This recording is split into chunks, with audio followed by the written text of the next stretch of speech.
Los conceptos, productos y servicios del siguiente programa en Transmisoras Sur Andes son responsabilidad de su realizador. Aquí comienza Voces del Café con Dignidad. Un espacio radial para hablar del gremio cafetero y el sector agropecuario del suroeste antioqueño. Análisis, opinión, actualidad y mucho más en Voces del Café con Dignidad. Conducen Pacho Henao y Carlos Mesa. Bienvenidos.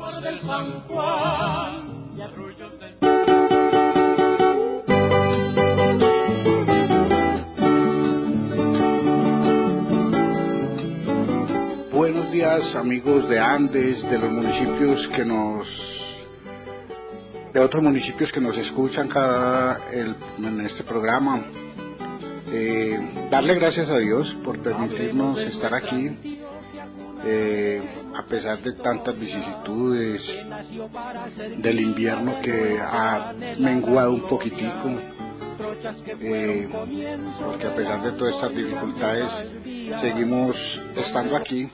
Primero, para darle, vuelvo y reitero, gracias a Dios por permitírnoslo. Y gracias a ustedes, los que cada que hacemos este programa nos escuchan, nos llaman, nos preguntan de qué ha venido pasando en el sector cafetero. Hoy me acompaña Pacho. Pacho, buenos días. Carlos, muy buenos días. Un saludo muy especial a toda la gente que nos escucha, en especial a los campesinos.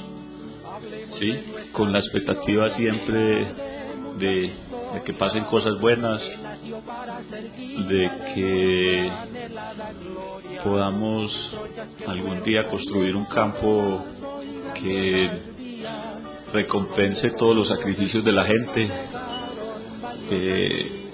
Escuchando uno de los candidatos, la verdad, Carlos, siento una lejanía de todos muy grande. Yo no sé, tal vez porque la gente que está cercana a ellos no entiende o no le ha podido explicar las dificultades que nosotros tenemos. Hay algunas que hablan las vías terciarias, pero sinceramente lo que es la comercialización, que es parte fundamental en poder producir, nadie se responsabiliza de eso. Yo creo que necesariamente tendrá que haber subsidios para los campesinos, porque nos culpan de no ni siquiera cubrir la seguridad alimentaria, de haber abandonado la producción de comida, pero es muy fácil decirlo desde los espacios donde ellos están, pero es muy difícil a un campesino que le dedica tiempo, plata a un producto y que luego sale al pueblo y no hay a quien vendérselo o hay que regalarlo prácticamente.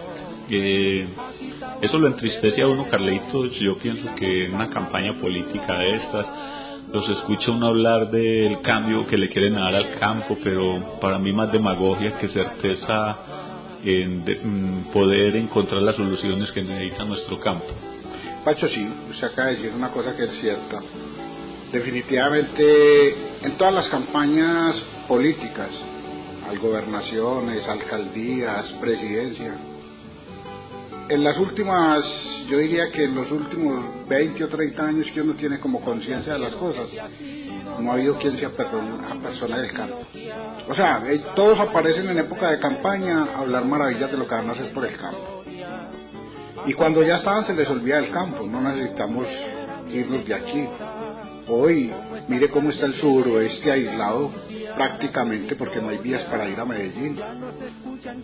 Eso es abandono, eso es, yo utilizo una palabra que a muchos no les gusta, pero es verdad, eso es desprecio por la gente del campo. Entonces un carro que alza revuelto plátano para allá, para Medellín, y aquí a las 10 está listo para salir, pero no sabía a qué hora va a llegar a Medellín, no sabe si se va por Santa Fe, no sabe si se va por Pintada, si se va por Fredonia, si se va por Amagá, si se va por Venecia. Y a uno lo que le duele de todo esto es la indolencia de todos nuestros líderes, sobre todo los que tienen poder político. Esos que han hecho por Andes, nada, no les duele. Mire, Buenos Aires, San José, ya cumplieron un año sin vía, cumplieron un año con ese puente destruido. Y como están las cosas, eso no lo van a terminar para lo que resta del año. Y recordemos que Buenos Aires había tenido ese problema hacía 3 o 4 años y había estado casi 8 meses también incomunicado. ¿Qué campesino puede aguantar eso? Cuando si lleva abono se le incrementa el precio del flete del abono, fuera de lo que se incrementaron los abonos. Entonces el desprecio que hay por la gente del campo es total. Y desafortunadamente las administraciones municipales, y cuando digo las administraciones son todas, son felices invirtiendo en los cascos urbanos, porque es que llega Peranito y ve el pueblo pavimentadito, llega Sutanito y ve unas cosas fenomenales, pero ¿quién produce? ¿Quién trae lo para que la gente del pueblo pueda vivir? La gente del campo, pero esa no les interesa, porque una obra que se haga en la Mesenia, o una obra que se haga en el Barcino, o una obra que se haga en una vereda de esas tan lejanas que tiene Andes, esa no la va a ver ningún turista. Y eso es lo que los alcaldes nuestros priorizan. Ellos priorizan las obras, que todo el mundo las vea, y se olvidan de la verdadera razón de ser, que son los campesinos, Pacho. No, Carlos, pues como hemos venido diciendo en los espacios, hay ciertas cosas que uno considera que verdaderamente pueden cambiar el rumbo del campo, ¿cierto? Y en el caso de la caficultura, pues en estos últimos años conseguimos un logro muy importante. Hay que darle el reconocimiento a Roberto Vélez. Fue darle la oportunidad a todos los caficultores y a todo el país de que pudiésemos participar en la comercialización en el exterior del café. Y bueno, estamos convocando a la gente, queremos hacer, digamos que al menos en Andes y en Jardín, y si otro municipio lo quiere hacer, pues me dice y lo llevamos, es hacer un curso de exportación. ¿A quién estamos invitando, Carlos? A todo el mundo. ¿Con cómo pueden hacerlo? Bueno, acá en Andes con la secretaria del comité de los extensionistas, con Mónica, pueden venir, inscribirse. Y bueno, en Jardín ya tenemos un grupo, estamos haciendo todo para iniciar, digamos que ese primer curso de exportación. Queremos que finalmente una o dos personas de las que estén en el curso los podamos llevar hasta hacer la exportación, de que puedan llevar su café al exterior, y lo mismo donde lo hagamos. Si algún otro municipio, Betania, Hispania o Ciudad Bolívar quieren que hagamos un curso de estos también, pues que se lo manifiesten a los extensionistas y lo llevamos allá. Digamos que en Bolívar hay más exportadores, en Bolívar hay unos 5 o 6 exportadores directos. Me preocupa pues que acá ni Andes ni Jardín pues hayamos podido de alguna manera saber que hay gente que está exportando, y por eso queremos hacerlo. Entonces le queremos hacer la invitación a la gente de Andes, a los que quieran, caficultores, no caficultores, que quieran aprender a exportar café, inscribirse con Mónica en el comité municipal, y agradecerle pues a Jardín, que ya tiene su grupo. Estamos haciendo ya toda la logística para ver si iniciamos con ellos, Carlitos. Pacho, tuve la posibilidad de acompañarlo a usted exactamente hoy hace 8 días a Consejo Municipal de Jardín. Yo quería que habláramos un poquito de lo que pasó en el Consejo, de lo que pasó con el alcalde Héctor, y bueno, hubiera sido muy bueno de pronto pensar en invitar a uno de los programas nuestros a la presidenta del Comité Municipal de Jardín, para que ella también nos amplíe qué se ha hecho en Jardín en estos 4 años, porque a veces la gente se le va a criticar y señalar y que no se ha hecho. Lo que pasa es que se hacen obras muy calladas, y nosotros, a diferencia de mucha gente, no cacaraqueamos las obras que hacemos. Más, terminan adueñándose de las obras gente que no tuvo que ver nada con esas obras, Pacho. No, correcto, esa ha sido una crítica pues que uno la ve justificable. Aún los alcaldes nos hacen ese reclamo. Hacemos un poco de obras, porque lo de Jardín pues en estos últimos 4 años, aunque ha sido lento por lo de la pandemia, de todas maneras llegamos a una inversión entre comunidad, a la alcaldía y el comité, 4.500 millones. Yo creo que es una cifra muy importante. Las obras están ahí, y bueno, agradecerle a tanta gente, Carlos, al Consejo Municipal por la invitación a rendir cuentas, al señor alcalde de Jardín, que la verdad, aunque el hombre, como él mismo lo reconoce, es un poco serio, pero yo lo que le dije también, yo sé que es verdad. Cuando logramos hacer un proyecto que beneficie a la comunidad, siempre nos sonreímos y nos alegramos. y eso es pues para mí lo más importante. A toda la administración, a todos estos jóvenes que él tiene allá, planeación, todos estos jóvenes que nos ayudan tanto y que le han dado una dinámica muy especial a las reuniones, a ponernos cada cual sus tareas y a los 20 o al mes sentarnos y mirar cuáles son las dificultades. Yo creo que allá en Jardín hemos tenido una forma muy buena de trabajar. Agradecerle siempre al señor alcalde de Jardín. Como lo dije, para nosotros es fundamental las administraciones municipales para poder hacer las obras. Agradecerle a todo el comité municipal, que a veces, como dice usted, Carlitos, hasta a mí se me pasa reconocerles a todos estos comités municipales todo el esfuerzo, a Mari Blanca Ríos, que es la presidenta, todo el tiempo que le dedica a eso para poder que los proyectos salgan adelante, y a todo el comité municipal y a toda la gente de Jardín, Carlos, que sabe que lo que nosotros estamos diciendo es la realidad. Las obras están, es claro dónde hemos actuado, y de alguna manera también agradecerle a Juan Guillermo y a todo el comité departamental, Carlos, porque han sido fundamentales en que esas obras que siempre hemos iniciado siempre se han terminado, que fue parte de lo que dije. Y bueno, y también dimos un mensaje, Carlos, de lo que nosotros pensamos de la vida. Yo creo que a nosotros los líderes no nos ponen en esos espacios, o al menos en la Federación Nacional de Cafeteros, para hacer los proyectos solamente. Lo pienso que en este tiempo que hemos estado, los comités municipales han sido baluartes en eso. A nosotros como líder en la federación nos colocan a otra cosa, que fue también algo que con el gerente Roberto Vélez logramos hacer, que es, Carlos, participar activamente en la hecha de las leyes en el Congreso de la República, que es lo que yo personalmente creo que puede cambiar. Claro que con una claridad que usted hizo en estos días, Carlos, que se hagan las leyes pero que se cumplan. Pero yo creo que han habido unas leyes muy importantes para los caficultores de Colombia, especialmente para mí lo de la exportación de café. Saber uno que hoy hay más de 1.300 exportadores, entre jóvenes, gente que ya exportaba, gente que está aprendiendo, que hemos hecho más de 14.000 exportaciones entre todos. Yo creo que esos son los cambios que pueden hacer que la caficultura de alguna manera nos dé forma de vivir. El fondo de estabilización, que también lo menté en Jardín, Carlos, ese es un tema que ya está hecho. Cómo irá a funcionar no sabemos, pero lo estamos de alguna manera orientando a que sea una forma de tener un piso siempre cuando estas cosas cuando el precio del café se ponga difícil para los campesinos, y que podamos tener en algún momento un precio estable, al menos que no baje más. Es costoso, hemos tenido pocos recursos, el gobierno nos ha ayudado poco, pero bueno, ahí estamos recogiendo dinero.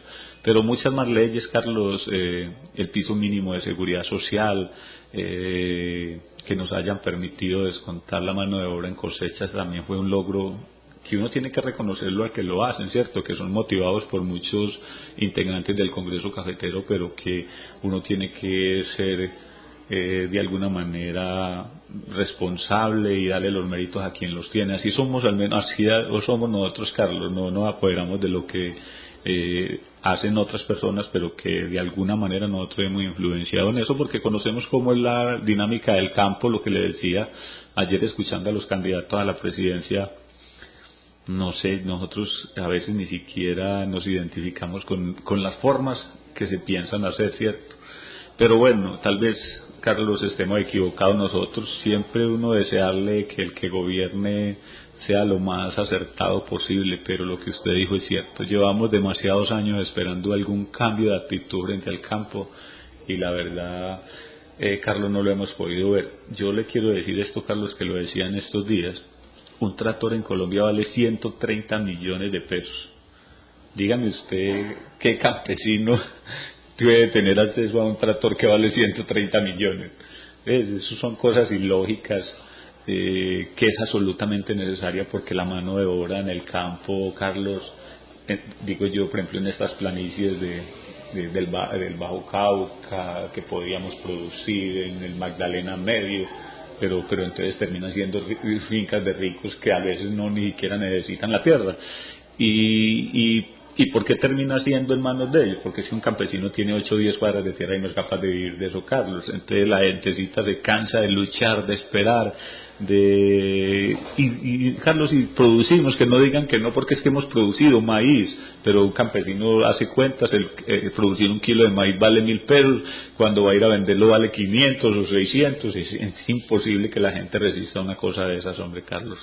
Pacho, 2 cosas referente a lo que usted dice. La primera, escuchaba yo un comentarista, un analista chileno en estos días, y decía que lo peor que los países podían hacer era crear subsidios, porque eso aperezaba a la sociedad.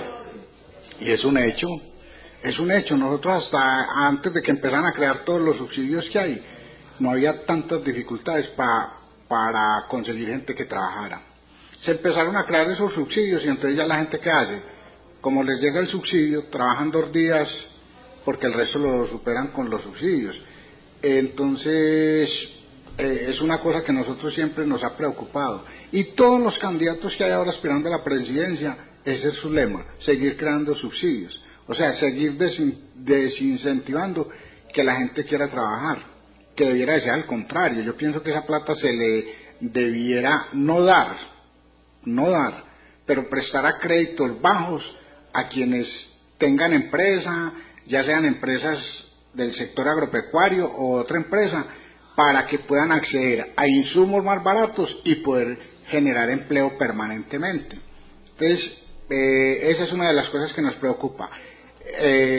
Y otra cosa, Pacho, que me llamó la atención y que yo en eso también le reconozco al alcalde de Jardín: todos los proyectos que se han hecho en Jardín, en ninguno hemos sentido o se ha sentido la presión de la administración para que un proyecto vaya señalado para una persona en específico. Y en eso sí, mi respeto y mi admiración al alcalde de Jardín, porque a los proyectos, es más, es él, cuando se han presentado proyectos, el que dice, no, por favor, allá no, hagámosle a tal comunidad que está allá, que tiene la vía acabada. Ese hombre es amante de las placahuellas en el campo, pero en el campo donde realmente se necesite, sin pensar en qué colores políticos o en qué comunidad vive en ese sector, si esa comunidad votó por mí o no votó por mí, porque en último término, cuando uno es servidor público, yo creo que debe actuar así, debe de actuar pensando en el bien de la gente y no castigando a la gente porque no me acompañó a mí en campaña, Pacho.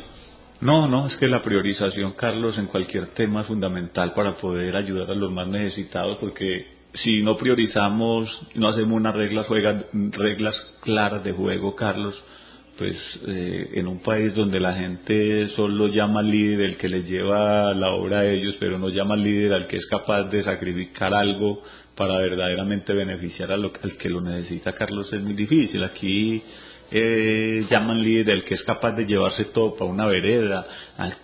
Ni siquiera entendemos que tiene que haber generosidad y que si estamos tratando de cubrir tantas dificultades y tantas necesidades, hay que tratar de cubrirlas donde verdaderamente se necesitan, donde más, en todas partes se necesitan, Carlos, pero lo que hay que priorizar es dónde se necesita más, sin importar las cosas que usted dice. Carlos, vea, nosotros con el gobierno muchas veces le hemos dicho que nosotros lo único que queremos de los subsidios es que los subsidios se le den a la gente que trabaja, a la gente que produce. Yo diría, Carlos, que hay muchas cosas que hacer. Si miramos cuántos campesinos de Colombia tenemos seguridad social, cuántos campesinos no tenemos vamos a llegar a viejitos y no vamos a tener una pensión. Yo creo que el que demuestre que has vivido toda la vida en el campo, yo creo que es una forma de incentivar a la gente para que se quede. Hay muchas cosas que hacer, Carlos, pero ellos prefieren algo rápido, hacer algo así en los momentos de las elecciones para convencer a la gente, pero no se entiende que es que un presidente no dura él puede durar 4 años, pero es que el país es por siempre, que vendrá otra gente atrás y que necesitamos que esa gente de atrás se motive a quedarse. Pero, Carlos, nosotros tenemos todas las debilidades. ¿Cuántos de nosotros no nos vamos a poder jubilar? ¿Cuántos de nosotros no tenemos salud? Siempre hemos dicho en los países desarrollados que entendieron que lo más importante, Carlos, es la producción campesina, porque ellos ya han vivido guerras, estamos en pandemias y sabemos que en cualquier momento hay una pandemia que se pueda transmitir por los alimentos, no los vamos a poder transportar.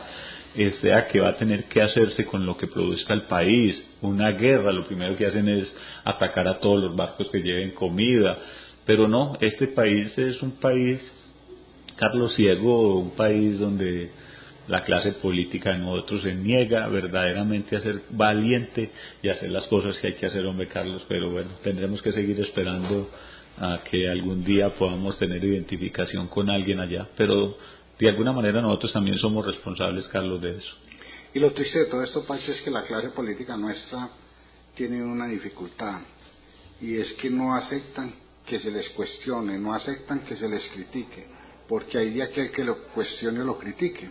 Y lo más triste, les gusta a diario llegar al grupo de los que siempre lo adulan, de esos que no tienen el valor y el coraje para decirle a su jefe político lo bueno, lo malo y lo feo. Entonces siempre ven al líder como el perfecto, pero ¿sabe por qué lo terminan viendo perfecto?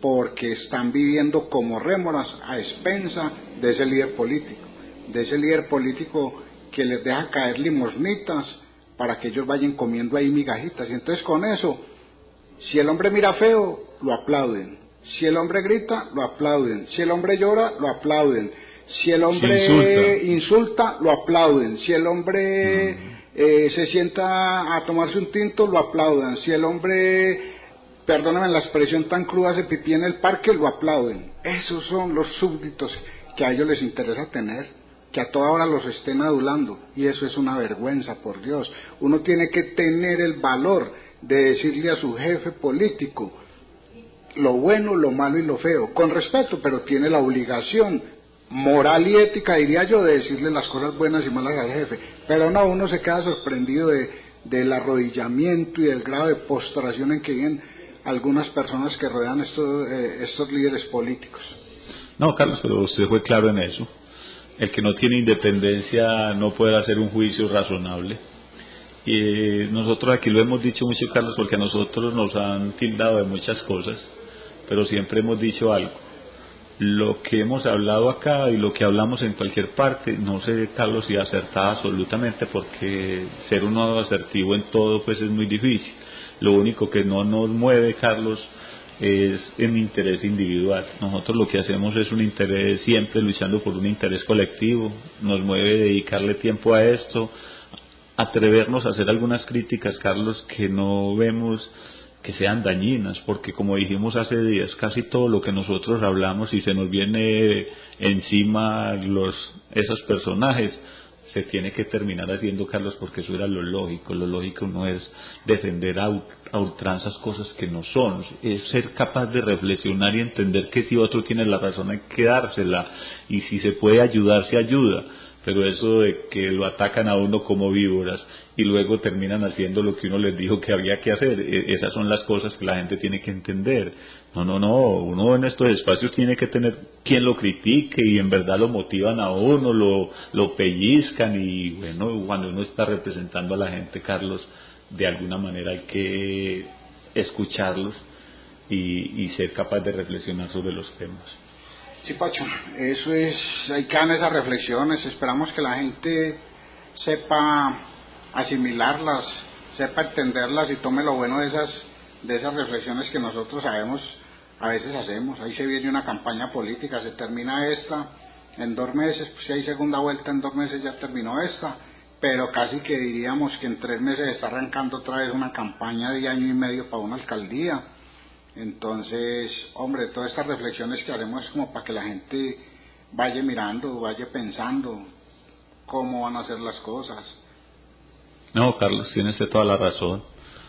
Lo único que lo entristece a uno, Carlos, es que uno a veces hace el análisis y hemos vivido en un país que a veces también, Carlos, nos ha tocado votar por miedo, Carlos, ¿cierto? Es que no hemos tenido a alguien que podamos identificarnos plenamente con él, pero eso sí, hemos votado por miedo, Carlos, pero por miedos reales, ¿cierto? Uno saber lo que pasa en todos estos países vecinos, hablar uno con la gente, que nos ha tocado hablar con la gente que le tocan estos regímenes tan totalitarios, Carlos, lo entristece a uno. Ojalá pudiésemos tener a alguien afín.